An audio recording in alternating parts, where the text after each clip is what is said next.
এটা আমার জন্য একটা চ্যালেঞ্জিং। এখন আল্লাহ ভরসা।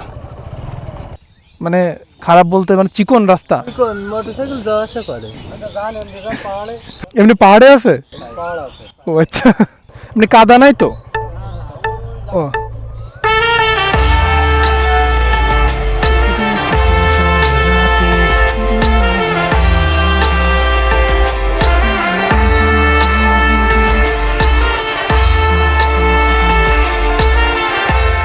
তো এর ভিতর দিয়ে আমাকে যাইতে হবে। এখন জানি না রাস্তাটা কেমন, মানে গ্রামের ভিতর দিয়ে একদম পুরো ওয়াও। আচ্ছা, মোটরসাইকেল এমনি যাতায়াত করে, তো ওনারা আমাকে বলছে যে এই রাস্তার অবস্থা এরকম। ও এর মধ্যে মোটরসাইকেল যাতায়াত করতেছে। ওরা ভাবছে হয়তো আমি পারবো কিনা। এটা আমার জন্য একটা চ্যালেঞ্জিং বিষয়টা।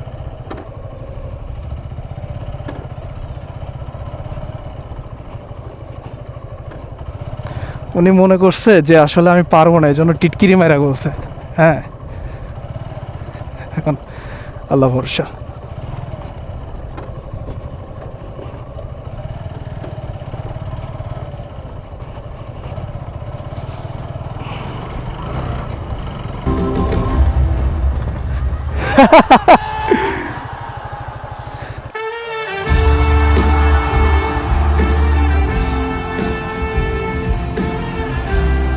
তো ওনারা ভাবছে যে আমি এখান থেকে আসতে পারবো না। ওনাকে যখন বলছি আমি, আল্লাহ কি একটা অবস্থা। We are Riders bro, we are Riders. উনি বলছে যে যান দেখি কি একটা, মানে উনি ভাবছে যে আসলে পারবে কি না। আসলে উনি জিনিসটা আসলে উপলব্ধি করতে পারে নাই। আসলে রাস্তাটা আপনি যদি মানে পাক্কা খেলোয়াড় না হন তাহলে হচ্ছে আপনি পারবেন না। প্রথমত মেইন রোড কোন দিকে? ধন্যবাদ। এই যে গ্রামের ভিতরে এরকম দোকান থাকলে এরকম দোকান থেকে বাকি খাইতে খুব ভালো লাগে। নিঃসন্দেহে তুই ঠিক কথা বলেছিস। আসলে ওনারা সবাই ওখান থেকে তাকাই ছিল আমার দিকে যে আমি আসলে পারবো কিনা, কিন্তু আই ডিড ইট। তো গ্রামের ভিতর দিয়ে এভাবে যাইতে আসলে খুবই ভালো লাগছে আমার।